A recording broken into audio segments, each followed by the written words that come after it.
Apakah kamu tahu apa itu brand? Brand atau merek merupakan identitas atau nama yang mewakili suatu produk secara keseluruhan.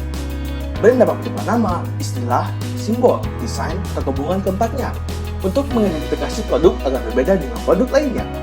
Lalu, apa itu branding? Dan apa itu rebranding?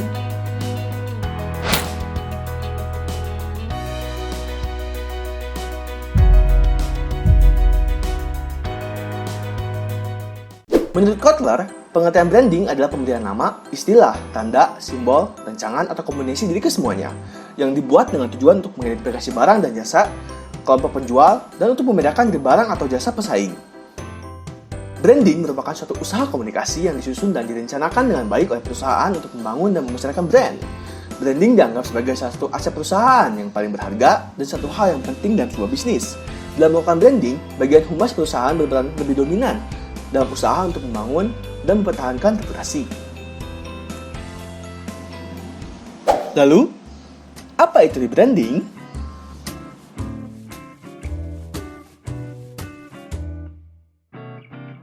Menurut Profesor Muzelek, rebranding adalah menciptakan nama yang baru, istilah, simbol, desain atau kombinasi semuanya untuk satu brand yang tidak bisa dipungkiri, dengan tujuan dari mengembangkan diferensiasi posisi di dalam pikiran dari stakeholder dan juga pesaing.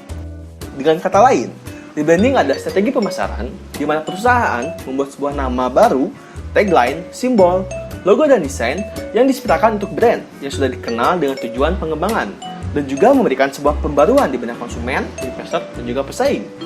Rebranding juga merupakan proses yang dilakukan untuk menanggapi perubahan lingkungan dengan mengubah identitas diri tapi bisa bertahan dalam persaingan bisnis.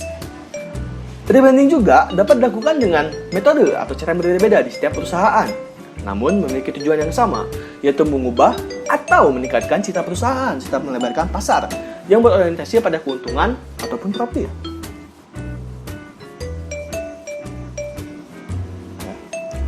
Rebranding bisa diterapkan untuk produk baru, produk lama, atau bahkan produk tertentu yang nyatanya masih dalam pengembangan. Proses ini bisa terjadi secara sengaja melalui perubahan yang dilakukan secara hati-hati sebagai bagian dari sebuah strategi atau terjadi tidak sengaja dari situasi yang tidak direncanakan, seperti halnya keberlanjutan bisnis. Nah, saat ini persaingan merek atau brand sangat dominan sehingga banyak perusahaan yang melakukan rebranding. Misalnya dengan mengubah logo, slogan, atau tagline, dan lain sebagainya. Apalagi saat ini berada di era keterbukaan, sehingga masyarakat atau konsumen sudah semakin kritis terhadap informasi dan layanan yang diterima. Rebranding atau perubahan branding merupakan langkah terakhir untuk sebuah brand. Selama sebuah brand masih bisa dipertahankan dan diarahkan kembali ke jalur semula, maka perusahaan sebaiknya tidak terburu-buru untuk melakukan perubahan. Lalu, apa alasan kita melakukan rebranding? Ada dua faktor terbesar yang melatar belakangi sebuah perusahaan melakukan rebranding, yaitu faktor internal dan faktor eksternal. Faktor internal terdiri dari perubahan struktur dan kepemilikan perusahaan, keinginan peningkatan merek perusahaan akibat reputasi yang buruk di masyarakat, membentuk dan menanamkan kembali visi, misi, dan nilai baru terhadap merek agar dapat mewakili kelayanan atau produk sebuah perusahaan. Lalu ada juga merger atau akuisisi, serta cerita merek yang sudah kuno. Sedangkan untuk faktor eksternal terdiri dari lingkungan bisnis yang kian kompetitif, mempertimbangkan persepsi masyarakat tentang perusahaan, penurunan kinerja perusahaan akibat perubahan kondisi ekonomi dan hukum. Menurut Profesor Lemkin, terdapat dua dimensi dalam rebranding, yaitu evolutionary branding menjelaskan perkembangan yang relatif kecil dalam positioning produk dan estetis pemasaran perusahaan yang sudah disadari oleh pengamat di luar perusahaan.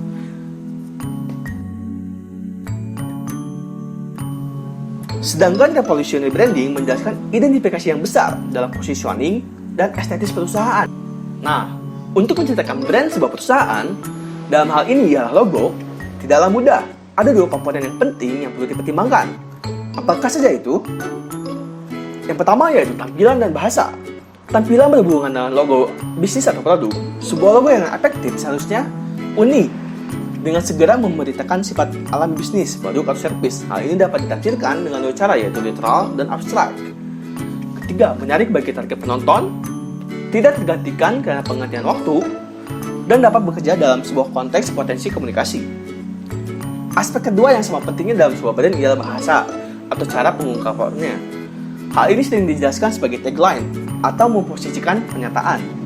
Hal ini digunakan untuk meyakinkan konsistensi kelanjutan dari kedua hal, yaitu penampilan dan bahasa, menggambarkan perusahaan yang sekarang kepada pelanggan.